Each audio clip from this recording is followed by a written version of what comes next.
Mahasiswa, sebutan yang tidak banyak orang bisa memilikinya. Ya, mungkin bagi sebagian orang, mengenyam pendidikan di perguruan tinggi adalah sebuah hal yang wajar dan biasa. Tapi, tidak bagi banyak orang di luar sana. Terlebih bagi mereka yang terlahir dari keluarga ekonomi lemah seperti saya. Ayah saya adalah salah satu buta aksara yang sudah lansia, sedangkan ibu saya, ia hanya bersekolah sampai kelas 3 sekolah dasar saja. Sedikit bercerita tentang pendidikan saya sebelum menjadi mahasiswa. Jarak antara rumah dengan madrasah tempat saya bersekolah berjarak 5 km yang saya tempuh dengan jalan kaki dan uang saku Rp2.000. Banyak orang yang mengatakan kepada orang tua saya bahwa mereka tak akan mampu membiayai sekolah saya karena keadaan ekonomi kami yang serba kekurangan. Saya sedih, tapi semua cacian itu saya jadikan motivasi untuk terus berprestasi. Ujian sebenarnya saya rasakan ketika 2 bulan menjelang kelulusan SMA. Saya memutar otak memikirkan bagaimana harus mengumpulkan uang untuk mendaftar kuliah kala itu. Saya coba mencari loker sana-sini, tapi tak ada yang mau menerima saya karena saya masih aktif bersekolah. Pada titik ini, saya akhirnya menyerah dengan keadaan. Sudahlah, mungkin memang sekarang sudah waktunya untuk ini berhenti bermimpi.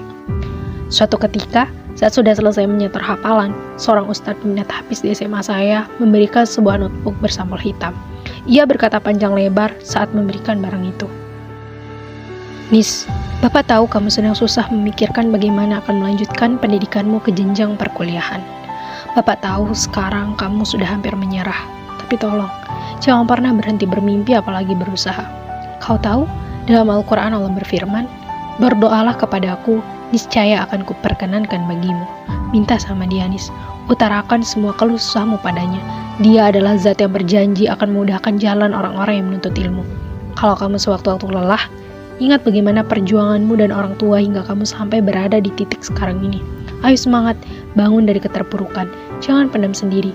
Gunakan buku ini untuk menulis keinginanmu. Baca kembali saat kamu senggang. Itu akan menjadi doa setiap mengulangnya. Kau tahu kan, tinta yang pucat akan jauh lebih baik dari ingatan yang kuat." Saya menangis menerima buku itu. Bukan karena buku yang diberikan, tapi bagaimana nasihat yang saya terima dari beliau. Saya akhirnya mulai bangkit kembali.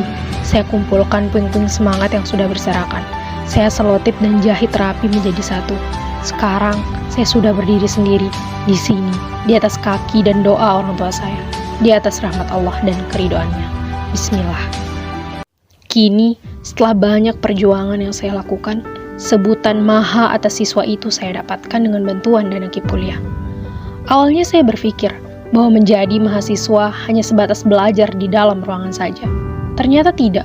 Mahasiswa adalah manusia yang memiliki tanggung jawab besar untuk memberi inspirasi dan membangun negeri. Mahasiswa yang mampu menginspirasi bukan hanya mereka yang memiliki IPK tinggi dan berprestasi. Mahasiswa inspirasi adalah mereka yang bukan hanya berjuang untuk diri sendiri, tapi juga berjuang untuk sama-sama membangun negeri.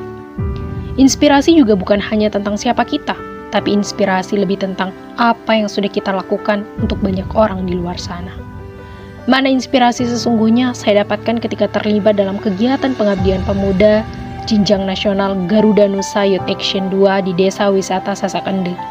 Selama program itu, saya beserta seluruh delegasi dari penjuru negeri melakukan berbagai program kemanusiaan, menghidupkan kembali rumah baca untuk anak-anak desa, membuat program pengembangan perempuan dan program pertanian, serta membuat website promosi untuk Desa Wisata Sasak Ende demi memajukan wilayah tersebut yang masih tergolong dalam daerah 3T. Melalui program ini, saya belajar bahwa mahasiswa menginspirasi adalah generasi dan agen penggerak negeri. Mereka adalah orang-orang yang mampu memajukan kehidupan banyak masyarakat pelosok yang tidak tersentuh dengan pembangunan dan ikut mencerdaskan anak-anak negeri. Melalui sepenggal kisah ini, saya ingin berbagi kepada teman-teman. Saya ingin sampaikan bahwa ketika kita mempunyai mimpi, jangan pernah menyerah jika itu hanya karena ekonomi. Minta saja kepada Sang Maha Kaya, Ia akan memudahkan segala urusan kita di dunia dan di akhirat. Semangat terus para pejuang. Semangat terus para lentera-lentera pendidikan Indonesia. Ingat selalu kata Bung Karno, Indonesia tidak akan bercahaya karena obor terang di Jakarta, tapi Indonesia akan bersinar karena banyaknya lilin-lilin di desa. Salam bidik misi, salam prestasi.